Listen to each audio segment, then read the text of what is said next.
I was standing in my yard in 1957 when a faint point of light streaked across the sky. Sputnik was simultaneously thrilling and chilling. We finally had a presence in space, but the we wasn't the United States. I also remember when President Kennedy outlined our national to-do list. We choose to go to the moon in this decade and do the other things, not because they are easy, but because they are hard. And when we crossed off the most challenging item. Armstrong is on the moon. Neil Armstrong, 38-year-old American, standing on the surface of the moon on this July 20th, 1969. And of course, I remember when the last man to walk on the moon, Gene Cernan, complained to me that the U.S. had lost its space mojo. I sort of figured I'd be the last man on the moon in the 20th century. But here I am 43 years later, still the last man on the moon? Give me a break. He'd be happy to learn that eyes are once again on this piece of pockmarked real estate. Only the race to the moon 2.0 is not so much about who's planning to go, but who's not. Lunar traffic jam. I'm Seth Shostak. I'm Molly Bentley. Welcome to Big Picture Science, produced at the SETI Institute, where researchers investigate the nature and origin of life. In Big Picture Science, we give you the wide-angle view on science and technology. The Lunar X Prize came and went without a winner. But the race to the moon is still on. Private companies are revving their rockets, even without cash incentive, and some new players in the game are warming up their launch pads. But can anyone's vision for the moon's future top that of a new science fiction novel? It's a standoff of imagination in this episode, High Moon.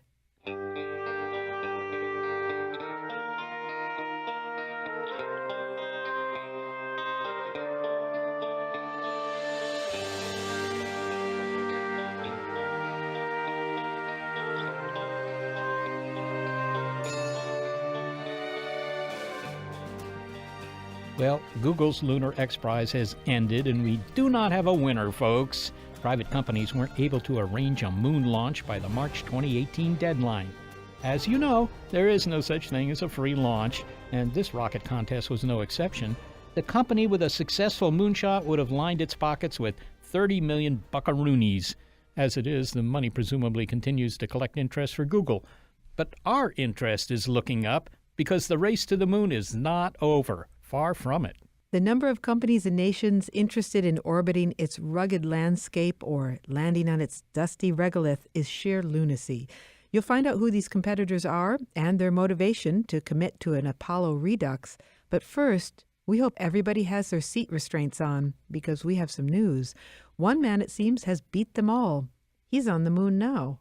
I'm Andy Weir, and I'm an author. We rely on science fiction to boldly take us to where engineers and financiers plan on going, once they've solved the technical and budgetary challenges of doing so, while companies and nations are reprising their last moonshots, going back to the drawing board, or sitting in planning meetings. Science fiction writer Andy Weir not only has boots on the ground, but roots on the ground, a vibrant lunar colony described in his latest novel, Artemis. Andy Weir's first novel, The Martian, was an action-adventure. An Apollo mission meets Robinson Crusoe as astronaut Mark Watney, accidentally abandoned on the red planet by his crew, grows potatoes and sciences the heck out of his predicament 34 million miles or so away from home. The scene for Andy Weir's latest space adventure, set only 240,000 miles from Earth, is a fully functional lunar base, Artemis, that is thriving thanks to economy based in industry and tourism. Visitors frequent lunar hotels and casinos, while Artemis city folk live in income-segregated housing.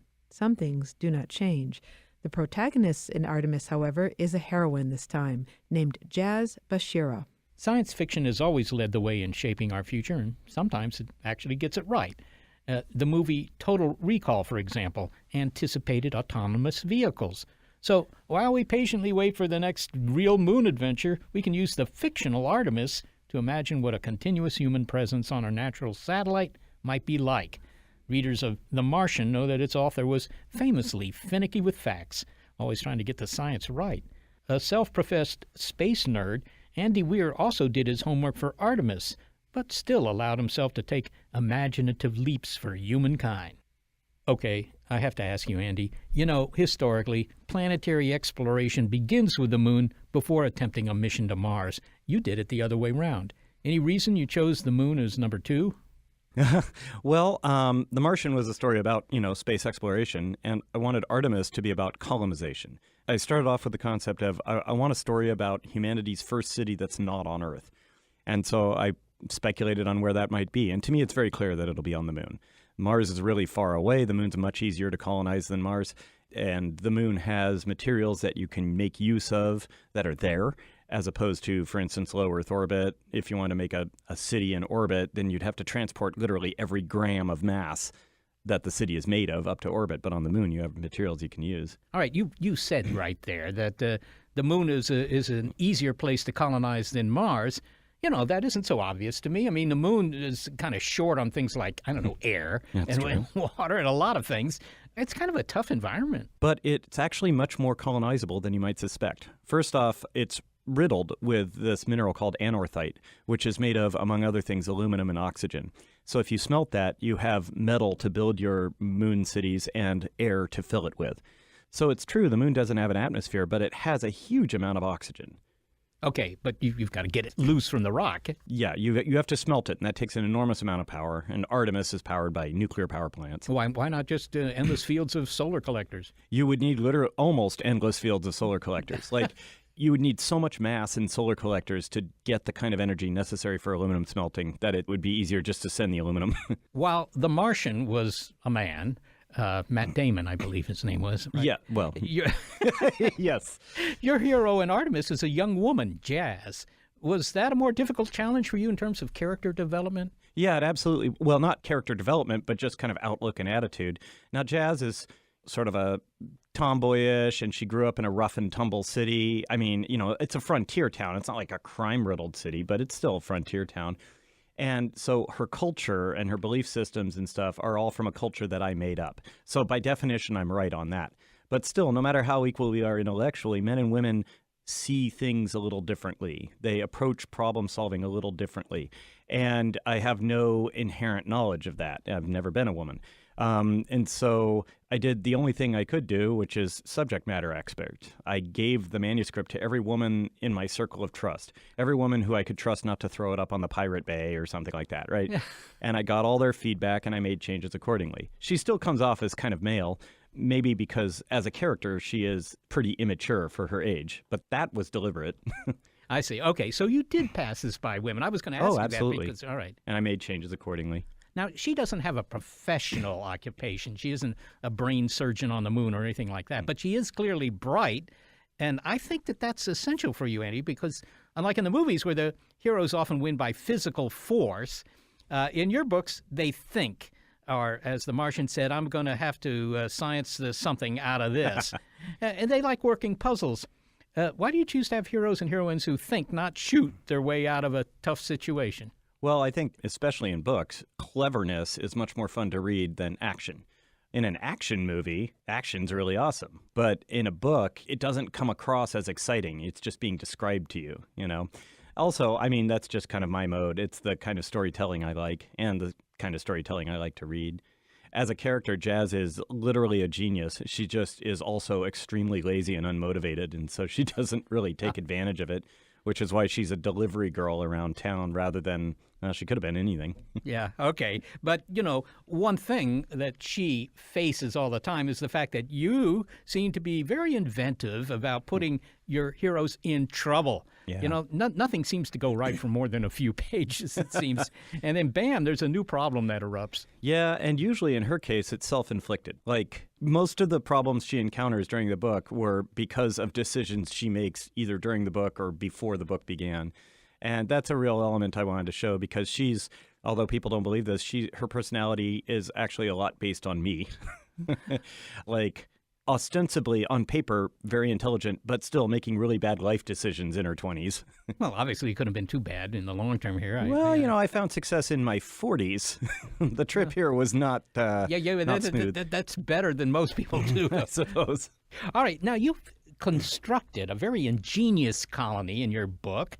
Thank you. It really, I can imagine it, and you give enough detail that everybody can imagine it. Is that cut from whole cloth, Andy, or did you research actual proposals for lunar settlements? I guess what I'm asking is there some engineer somewhere here on Earth who will recognize your moon colony? Not directly, but of course engineers all over the world will recognize elements of it. I mean, the idea of smelting aluminum that's sourced on the moon is not new. The idea of having a bunch of lunar regoliths serving as a shield to protect the colony, also not new. But I like to make things up, and so I specifically didn't go research things because the fun part of me is doing the engineering designs. All right. No, but you did situate this colony near to the Apollo 11 landing site, where there was a small step for a hominid, and it's a tourist attraction on the moon. Although tourism, it's part of the economic sustenance for your colony, but it's not the entire thing. Well, that ties in with the plot of the book, but we do find out that Artemis's main economics comes down to tourism because the price to low Earth orbit has been driven down far enough that middle-class people can afford space tourism, although it's still very expensive. But then later we find out that immigration turns out to be a pretty significant part of Artemis's income. In other words, expansion, like people moving there and bringing their life savings with them adds money to the system. And that's not very sustainable economically. So you have to do something. You have to produce something, not just... Well, they produce tourism. I mean, that is a straight-up income coming from the outside. Right, but they don't make little models of a crater with a thermometer glued onto the side to sell to the tourists. Right. Okay. Now, when we think about colonies on the moon or Mars, I tend to think of those things that you see in artists' renditions, sparkling habitats, smiling spacesuited astronauts strolling across the landscape. We don't generally picture, bars or mob activity or ghettos. Yet you've got them all in Artemis. Were you striving for realism here, or do you just have a dark side? I was striving for realism. I think that, people are the same all over. And if you look at any city throughout any period of history in any culture, you'll find they have a lot of things in common. I modeled Artemis after Caribbean resort towns because that's basically what it is. It's a resort town. And so you'll see that in Caribbean resort towns where there's the glitzy tourist area and then the not so awesome areas where the residents live. And so it's the same thing. It's the same economic system. But there's something else that's intriguing about this place is that it's not an American project. It's not a European project. It's not Chinese. It's not Japanese. In fact, it's an effort coming from a rather unexpected quarter, namely Kenya. Although you make the point that maybe that's not so unusual, why is Kenya a natural place to locate a spaceport for launching people to and from the moon? Yeah, so I'm a big space dork, of course, and I've met with lots of private and public space agency folks, and I've learned that pretty much all of them agree the main impediment to commercial space travel right now is no longer technology, it's policy. There's a group called Moon Express that wants to put a little probe on the moon, and they keep running into problems with all these federal laws and stuff related to probes, and it's just a huge hindrance to them. And I thought a country could compete for commercial space travel by just having favorable laws. Like, hey, you know what? File a flight plan so we don't crash planes into it, and that's all you need to do. And so in my fictional world, Kenya does that. Also, Kenya's on the equator, which is an optimal place to launch from because you get the full benefit of Earth's rotation, which is about 1/16 of the total velocity that you need to get into low Earth orbit. So it's a significant savings in fuel. But is it a significant savings compared to, Cape Canaveral, which, after all, it's pretty low latitude, too. It's down there in Florida. Yeah, and there's a reason we put it down there in Florida, because the closer you are to the equator, the more of Earth's tangential velocity you get on the launch. But, Cape Canaveral is, I want to say it's at 20-something degrees latitude. Yeah. Kenya's launch complex, the Kenya Space Corporation launch complex, which is fictional, it's in the book, is at 0. You don't shy away from including technical information as well. There's a line that reads, I checked the core's index of refraction. It's 1.458, a little higher than fiber optics usually are. You have this kind of technical color in the story. Sure. I always want everything to be as accurate to physics as possible. It's actually a really useful technique for the lazy writer because physics is very good at being internally consistent. You don't have to make up new stuff. You can just do some math to find out what happens. It writes itself. Yeah. I'm not exactly sure what year the action is in your lunar literary effort, but I would guess it's maybe on the order of 50 years from now, something like that. It's actually 2084 is when it takes place. And in this, I think it's similar to The Martian, which was also set in the relatively near future within this century, when humanity is first trying to live on another world. Is there something about this time period that particularly interests you, or is it just easier to write without having to extrapolate too far? Well, of course, I didn't want to extrapolate too far. Also, remember, this is supposed to be humanity's first city that's not on Earth. And so I tried to guess at when that would be. In the context of the story, Artemis has been around for about 20 years. So I had to say, when do we have enough technology to start building a city on the moon? And I picked 2064 as when that would happen. So that's about, 40 some odd years from now. So I kind of worked forward from there. Basically, the question is, how long will it take the commercial space industry to drive the price to low Earth orbit down far enough for middle-class people to afford it? Well, finally, where next, Andy? I mean, you've done Mars, you've done the Moon, and after The Martian became a big hit, you said the real problem was the pressure to come up with another one. Yeah. You under that pressure now? Well, I think that, now that I've released Artemis, and, people liked it. It wasn't The Martian. It wasn't this huge, massive success like The Martian, but it was really unlikely that I was going to pull something like that off again. But it did sell well. People did like it. And even the people who didn't like it said that they really liked the setting, the city itself.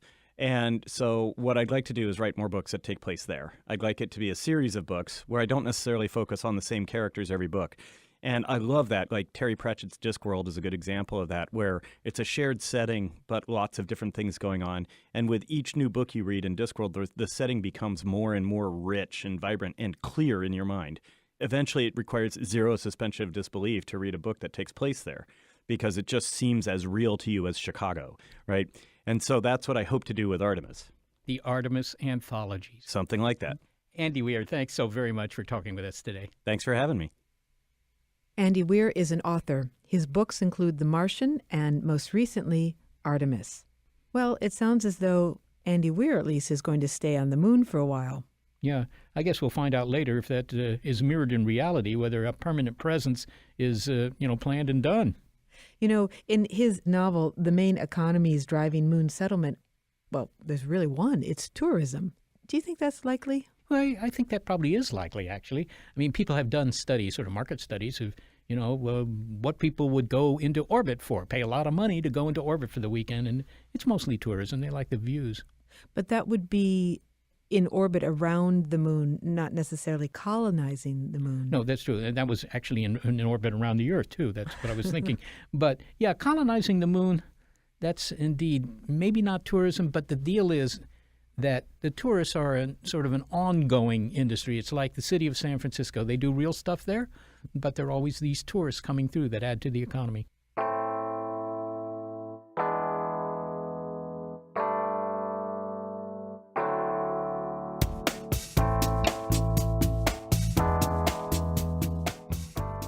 The original moonshot had two players, the U.S. and the Soviet Union.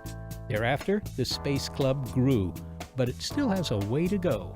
I saw a documentary about the moon, and they talked about the different organizations on the moon. They talked about the American section, they talked about the Russian, Chinese, Brazilian, Indian, and they never mentioned Africa section. Why that documentary will need updating, the creation of an African space agency, and what science fiction got right about launching from Kenya. Next. It's High Moon on Big Picture Science.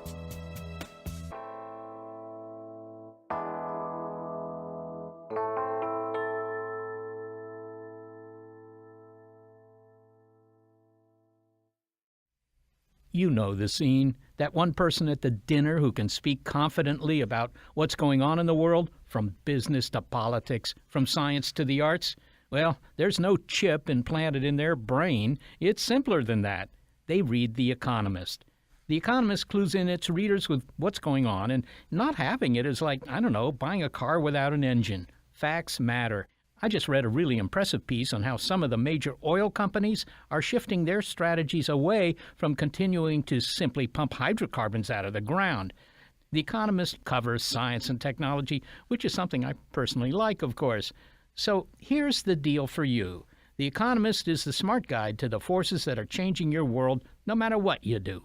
You can get a free copy of The Economist by visiting economist.com/bigpicture. Enter your details for your free copy delivered direct to your door. You can't beat that. Go to economist.com/bigpicture for your free copy. You'll be the most interesting person at that dinner tonight.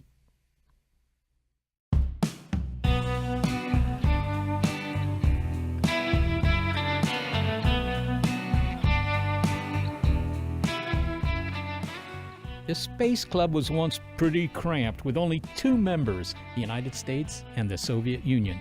Yet these countries didn't have exclusive rights to lunar ambitions. At the height of the Cold War, a Zambian ex-school teacher named Edward Mukuka Nicoloso wanted to beat the Americans and Soviets in the space race. He created and became director of the Zambian space program. It trained astronauts on an abandoned farm. The Zambian space program didn't get off the ground, but it has been immortalized as more than folly. It was symbolic of national pride and technical ambition. And the name Afronaut, coined by Mr. Nicoloso, recently inspired a short film. And now decreasing costs have caught up with the space ambitions of the African continent. My name is Alan Herbert. I'm Vice President of Business Development and Strategy for Lunar X, and I handle special projects in Africa and the Middle East. In his March 2018 article in Space Ref called Africa, the Black Panther Will Take Us into Outer Space, Mr. Herbert references the technically advanced nation Wakanda in the science fiction film Black Panther to make the point that Africa's technological leadership is not all fiction. Incubation centers are popping up all over the continent, he said, with particular focus in space technology. African nations, like all nations, are finding ways to garner the benefits of space development. The Space Club is going to need a bigger clubhouse. Mr. Herbert's company, NanoRacks, develops products and services of commercial utility in space, such as a deployment system for small satellites known as CubeSats. Smaller, lighter, and cheaper are the characteristics of new space technologies, which allow emerging nations to play catch-up. But more than that, they are behind the formation of, or strengthening of, African space agencies in Algeria, Ghana, Nigeria, South Africa, Egypt, and Kenya. And a moonshot may very well be in their plans one day, if they don't skip it and go directly to Mars. Andy Weir's novel included a real-life technical advantage for his fictional lunar colonizers. They were launched from Earth from a location near the equator. But that idea, been there, done that, says Mr. Herbert. Alan, Andy Weir's science fiction book Artemis includes the fictional Kenya Space Corporation, but Kenya does have a space agency. At least it's in the process of creating one. Yes, as of 2017, the Kenya Space Agency is its name. What is the status of the space agency, and why was its creation a goal for the country? Well, the status right now, it's not there yet. They're hoping to have it this year because, they just had an election, but they hope to have the Kenya Space Agency by June this year. Well, what does it take to create a space agency from scratch, and why would a country want one? Well, let's look at Kenya, for instance.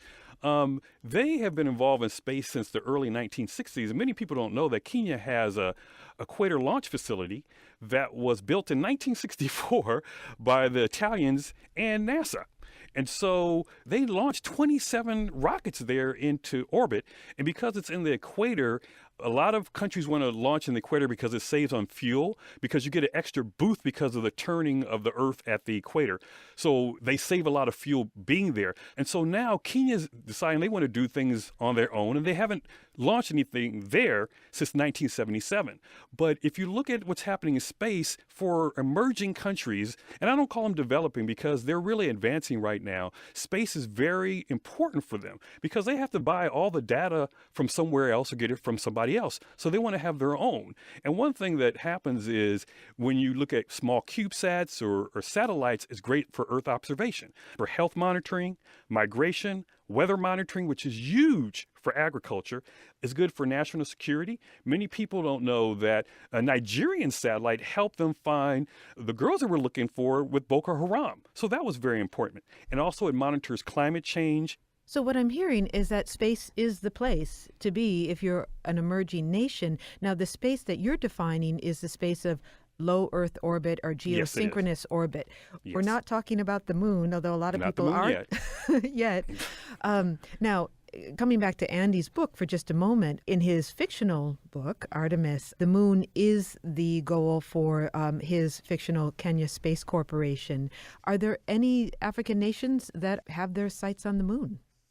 Well, I think they will participate. They're trying to go at steps. I think that the U.S. sometimes we go straight to the moon and then we don't go for 50 years. I think they really look at their stuff. They're looking at low Earth orbit and collaborating with everybody. But I think that countries such as Nigeria, South Africa, and even Kenya, Algeria, and Egypt, who have huge satellite programs and are looking to really work with other countries, I think you'll find that they will start participating in the moon programs of China, Russia, and the United States. And so it would become truly international because right now, Molly, I think to do any space, you have to work together. And that's what I like about space. It makes people come together in a sense. Well, you say it brings people together, but the Space Club has been an exclusive club for a long time, certainly from the beginning. And you've written about this and the obstacles that some countries have faced in not being included in space exploration from the beginning. So we're talking about the 50s and 60s. And what were those reasons? Well, I mean, it costs a lot of money to go into space, okay? I mean, the NASA budget is $19 billion, and that's not including the military. So a lot of these countries, hey, this wasn't the right time. But see, I used to live in South Africa, and I got my first cell phone in South Africa. And I always call it leapfrogging technologies. All of us, at our homes, we had phones, regular landline phones. But in Africa right now, they're leapfrogging technologies. And so any new type of thing, they're ready to grab a hold of to advance their countries. And so right now, with the low cost of rockets going up, I mean, you've got SpaceX, you got Rocket Labs, you got ULA, you got the Chinese, you got the Japanese, you got all types of countries and companies launching things into space, and it's getting cheaper and cheaper and cheaper. Can we come back to the moon for a moment? Yes, we can. Okay. When we talk about setting your sights on the moon and dreaming about lunar launches, in 1964, the United States and the Soviet Union were not the only ones looking to our lovely satellite. The director of Zambia's national space program, a gentleman named Edward Mukuka Nicolozo, founded the Zambia National Academy of Sciences, and he actually wanted to beat the U.S. and the Soviet Union in the space race, perhaps even to the moon. What did he have in mind, and was that a genuine attempt to try to go to the moon? Well, maybe for him, it was a genuine attempt because he asked from UNESCO, he asked for $1 million, and he also asked for another organization $1.9 billion to do this. He was serious about this, and he did testing. He tried to train astronauts, and he called them Afronauts, basically. So that's a new word. So he had an Afronaut training program. Yes, he did. He did. He called it Afronauts. And what did they do? So he put things on their head and rolled them in barrels down the hill, all kinds of different things like that. But wait, that doesn't sound like a proper astronaut training program. Well, that's what he can do. And, you know, it's so funny. Recently, Kenneth Kaunda was asked about this in 2016, and he said it wasn't real, but he said it was a fun thing. And it was something very fun at that time. So if Mr. Nicolozo's aspirations to go to the moon were nothing more than a symbolic gesture, they were still that. And the idea was that the United States and the Soviet Union were not the only countries that wanted to leave Earth and go into space, but they were the only countries that could afford to do it and had the programs to do it at the time. Yeah, I mean, that for anybody, that's why the CubeSat revolution and even the opportunities to do research now. At one time, Molly, was very expensive to do what they call microgravity research. But now, on the International Space Station, you can do microgravity research. Even the new emerging countries can start doing that. And even talking to some of the African countries and Middle Eastern countries, a lot of people don't know that it is very affordable to do that. And so there's a lot going on right now, which is really, this is a very exciting time. When I was, I'm an aerospace engineer. When I was in school, we only had a couple of companies to work with or with NASA. People don't realize in Africa, there's going to be over 2 billion people there by 2050. And some people say, oh, how are we going to do this? How are we going to feed? I mean, I see it as a place where a lot of creativity will come about. People don't realize, Molly, right now on the African continent, tech hubs are coming up all over the place, from South Africa, from Kenya, Nigeria, Cameroon, Egypt. a whole lot of different tech hubs are popping up, hundreds of them. So I see a bright future there. Well, Alan, you grew up in Berkeley, California, not far Berkeley, from California. where I'm sitting right now. When you were a young boy, did you dream of going into space yourself? Oh, of course. Since I was 7 years old. And at that time, I always tell this to my kids too, that, you know, my STEM program, it was Lost in Space and Star Trek. that was about it, because there was no really push, especially for minority kids. I grew up in a single parent family, and there was no, for minorities at that time, there wasn't really a push like there is now. And so I dreamed I wanted to be an astronaut. That was my dream. I went to the University of Southern California, and I wanted to be an astronaut. I didn't make it, but now I have the opportunity to help others to go into space and do the things that I dream of. Now, you write that the African Union is exploring the idea of creating an African space agency. Yeah. Now, there are a number of space agencies in Africa that are created by the nations themselves. What are the goals of an African space agency, and how would they be different from those held by the individual nations?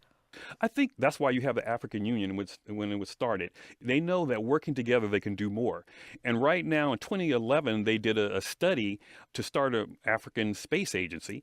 They've already set out certain centers for space research, where they have South Africa as a center for CubeSat, Nigeria and some of the countries there for space research. They call it the Pan-African Space University, where it's all over the continent, and they're getting started and geared up to do this. I mean, it's something that you don't hear about a lot in the news, but they're meeting, they're talking about it, and I know that it's going to happen sooner more than later. So one day we may have the ASA as well as the NASA. And just like the European Space Agency, I really believe that by the year 2050, that there will be, way even before 2050, an African Space Agency where they're all collaborating together.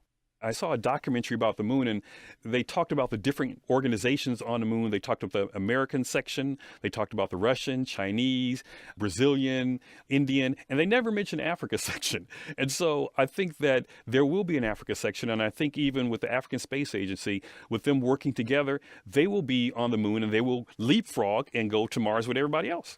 Well, finally, Alan, it may be too late for you to enter the astronaut program, although you sound impossibly youthful and energetic.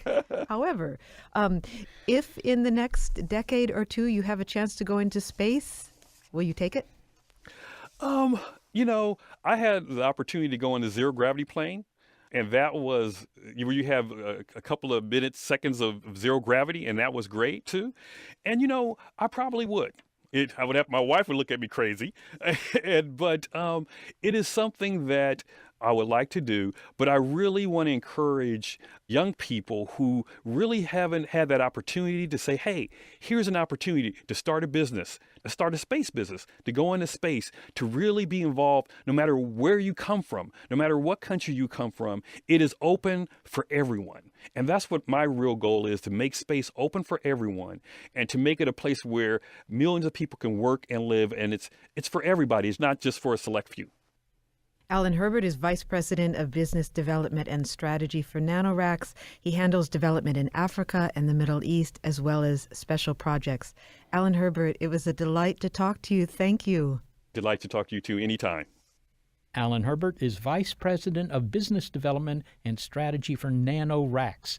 You can find links to his article about emerging space programs in Africa and to a news site for African space news on our website, bigpicturescience.org.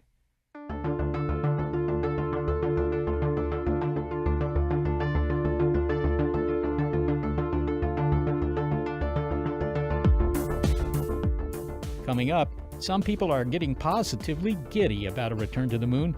It's on everybody's crater craving list. I like to say the whole world is going back to the moon. This place is super interesting, always has been, and when we go back, we're going to be doing it together with other countries and other companies and with new technologies, and wow, it couldn't be more exciting. And that guy is from NASA, the agency that wrote the book on going to the moon. It's High Moon on Big Picture Science.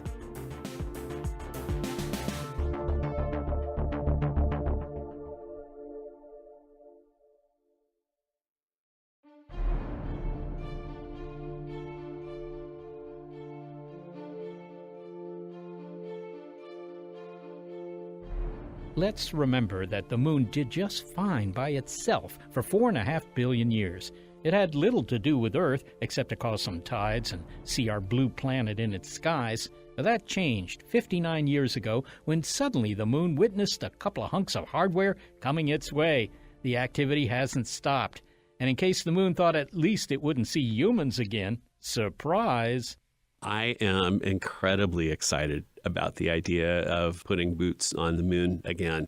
My name is Greg Schmidt, and I am the Deputy Director as well as the Director of International Partnerships for the Solar System Exploration Research Virtual Institute, otherwise known as SURVEY at NASA Ames. Dr. Schmidt's institute used to be called the NASA Lunar Science Institute, otherwise known as LSI. Dr. Schmidt came to our studio to provide the rundown on the new moon players in town and the old, like the agency itself. NASA is still in the moon game. Its vision draws on emerging technologies to help humans live and work there. Imagine astronauts going to the moon and being able to look out and have augmented reality glasses that they're wearing telling them what kinds of rocks that they're seeing. Imagine sending machines out ahead and working autonomously to build via three-dimensional printing techniques that are maturing rapidly right now and using that lunar regolith to form structures. It sounds great. Perhaps the foundation for a lunar colony. The U.S. would also like to partner with commercial companies, but all these ideas are packed into a tentative 2019 budget waiting approval. So, meanwhile, let's check in with some of those commercial companies. We thought they were going to do what only governments had previously done: send a rocket moonward, land a rover, and transmit a short message back to Earth. That was the challenge for the Google Lunar X Prize. The carrot was $30 million. So why did the contest end with no winner? Dr. Schmidt has a guess. In my opinion, the issue is one of timing. The Google Lunar X Prize came out in 2008, and there was another event that happened in 2008 known as the world's largest recession. And so there wasn't a lot of money that was available. And the Google Lunar X Prize purposely wasn't enough to do an entire mission. It's perhaps a third of the cost, something like that, depending on whose numbers you believe, of what it would take to do a mission like that. The idea is the X Prize wanted to incentivize corporations to actually set up business models that would be able to do this regardless of a prize. And I think that that's happening. Okay, so even without the prize, the incentive is, in a way, still there. Do you have any idea which sorts of companies, or even which companies, have lunar aspirations, and what exactly are those aspirations? How can you make money by going to the moon? Yeah. Well, that will be up to them. You know, that's a question that a lifetime NASA person such as me can't really answer. We have ideas, you know, and so one of those ideas, for instance, is resources. There are likely a lot of precious metals on the moon. There are things that are perhaps even more valuable to a spacefaring nations, which is water. We didn't know about water, even 10 years ago, but it's in the permanently shadowed regions on the lunar poles. Turns out that it's actually quite plentiful. And so if you can get companies that can harvest that and provide resources both for NASA and then for other voyagers that want to go to other places in the form of water for life support and water that you can split into hydrogen and oxygen and use that for fuel for a rocket, that would be the start of an economic model. And there's probably a whole lot of other ideas out there as well. So both China and India are planning to send hardware to the moon and are sending hardware to the moon. I believe that India's second lunar mission includes an orbiter, a lander, a rover. What is the status of these missions, and what is their goal? Well, you know, I think that a big part of it is quite honestly similar to what our goal was back in the 1960s, and that's national pride, showing that they can do it. India is the one that I'm more familiar with, quite frankly. They had the Chandrayaan-1 mission, which went up, about 10 years ago, roughly. And it was just fantastic. It unfortunately didn't last for its entire expected lifetime. But the data that came from that was just absolutely amazing. It was an international collaboration mission. There were instruments from the United Kingdom, from the United States. One of our survey PIs, Dr. Carly Peters at Brown University, had an instrument, the Moon Mineralogy Mapper was the name of that. And she was looking, as the name implies, for minerals on the moon. Guess what she found instead? She found water. And so she was one of the first ones to see water in some very surprising places on the lunar surface. And right now, it just blows me away and blows the rest of the community away that we're talking about a water cycle on the moon. One of the plans of the Chinese seems to be to land something, people even, on the far side of the moon. And nobody's ever done that. I mean, we've seen the far side of the moon thanks to orbiters, or spacecraft for that matter, but nobody's actually landed anybody back there. Is that harder? And for that matter, is it desirable? Is there something on the backside that you can't find on the near side? It's a vast unexplored territory, the far side of the moon. It's scientifically absolutely fascinating. There's an area near the South Pole called the South Pole Aitken Basin, which is one of the biggest, if not the biggest, impact features. In other words, a feature that was formed by a giant asteroid hitting the moon, one of the biggest in the solar system. And so we have intense interest, and we have for many years, in going to this area and bringing back a sample. There's various craters, the Schrodinger crater, other craters that are intensely interesting back there. The far side of the moon actually looks different. It has a different character to it. There are various theories on that, but we really don't understand exactly why. And in terms of difficulty, on the near side, you're in communication with Earth all the time, direct communication. On the far side, you're never in direct communication. You need a comm satellite or more, because you always will need to communicate with the Earth, with ground control, Major Tom. So that makes it inherently more difficult, too. So it's an ambitious plan. Did you ever want to go to the moon? Yes. So did I. Greg Schmidt, thanks so very much for speaking with us. My pleasure, Seth. It was an honor. Greg Schmidt is Deputy Director of the Solar System Exploration Research Virtual Institute at NASA Ames. But there's more news from NASA. Okay, I'm Jason Cruzan. I'm the NASA's Director for Advanced Exploration Systems for Human Spaceflight. The two words that every space nut wants to hear in the same sentence, human and spaceflight. NASA is working on an idea. Picture this and see if you can guess what it is, starting with the engine system. So it'll have large solar arrays and power propulsion module that looks kind of like a communication satellite. It'll have a place, like a habitat, the place where the crew will live, but also it'll be the first time we've had a human spacecraft like this that's in permanent orbit that also can move around. So it has engines that look like some of the science fiction engines that we've always seen in the movies. If you guessed an outpost orbiting the moon, you are right. NASA is working with the European Space Agency and other international space station partners in Russia, Japan, and Canada, and they've already contracted with industry partners to begin work. We spoke to Dr. Cruzan during a break from a planning meeting in Denver for this project. It's called the Lunar Orbital Platform-Gateway. It is an orbiting platform and a series of kind of modules and capabilities that are in orbit around the moon. What we see is its future is doing the science activities, but also a staging point or a place where we can go to the surface of the moon or go out towards Mars. We want to build it over the next couple short years, so it's relatively small in size in comparison to the International Space Station.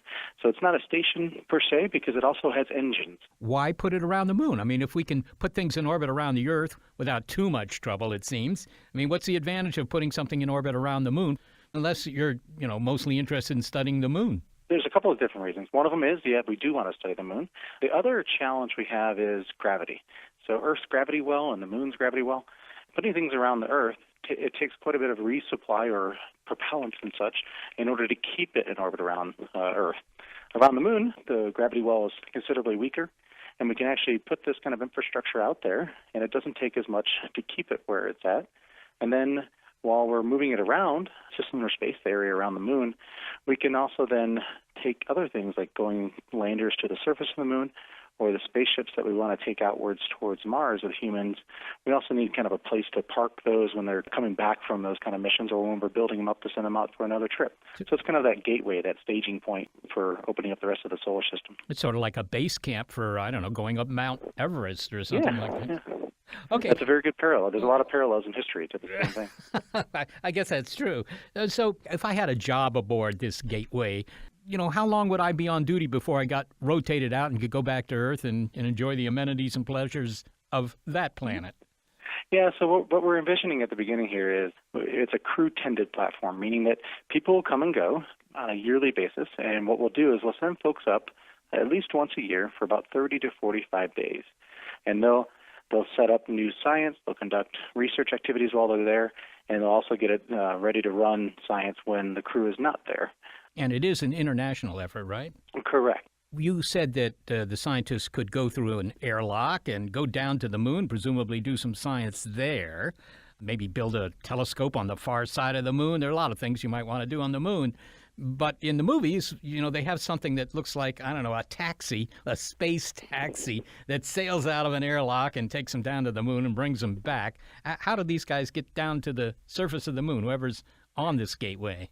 One of the ideas in the long term is we would build lunar lander capabilities, not quite like the Apollo landers, but something similar where you would be able to do a landing and then return from the surface of the moon back up to the gateway and stage out of that. That'll be kind of the next phase after we get the initial gateway going. In the near term, we'll do some robotic missions to the surface of the moon in order to understand more about the science, the potential resources that are on the moon, and how those resources could be put to use both by NASA and by commercial industry. Jason, you mentioned that this could be a jumping-off place, a base camp, as it were, for going to other places in the solar system, human exploration of, for example, Mars. People might wonder, well, what's the advantage of starting by the moon? That isn't very far in the direction of Mars, after all. Yeah, so there's a couple different ways on how you build missions to go to Mars. You could very much just launch everything into a kind of a low Earth orbit or close to Earth, build that up, and then launch a crew and send yourself out to Mars and back. The challenge with that, though, is at the end of the day, we'll want to go again. So one of the things that we're thinking about and why we have a gateway is we need a staging point where the spaceship that goes to and from Mars goes out, conducts a mission to Mars, comes back, it's parked at the gateway, we refuel it, and we turn around and we go fly it again. Now, what about the science that's going to be done on the gateway? I mean, what science excites you? What science should excite me? It's interesting to listen in on all the different science aspects here.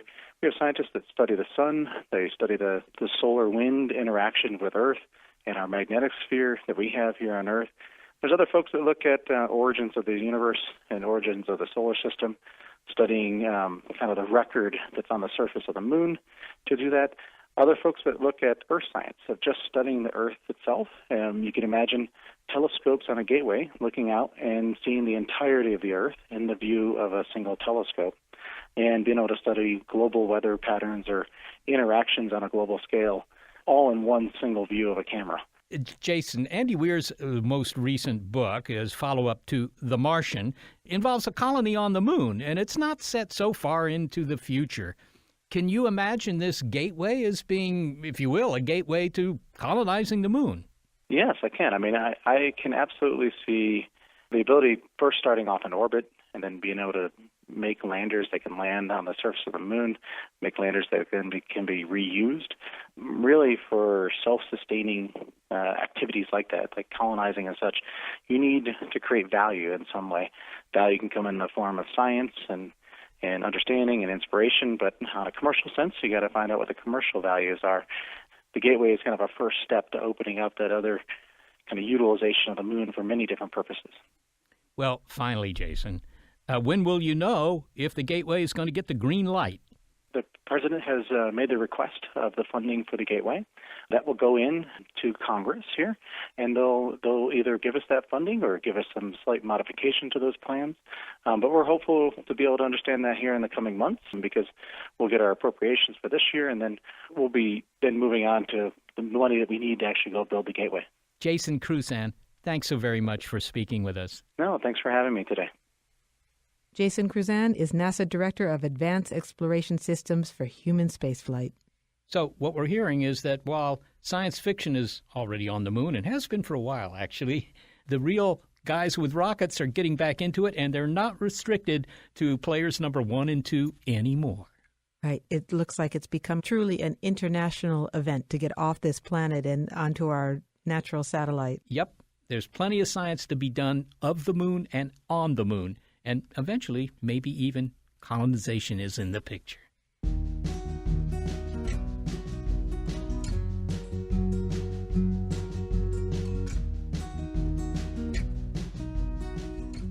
Well, thanks to the team who are motivated to get involved with big picture science without any X, Y, or Z prize, Senior Producer Gary Niederhoff and Operations Manager Barbara Vance. Thanks also to financial support from Rena Shulsky-David and Sammy David, and to the William K. Bowes Jr. Foundation. Big Picture Science is produced at the SETI Institute, a nonprofit scientific and education organization whose scientists study the origin and nature of life. And a big thanks also to our listeners.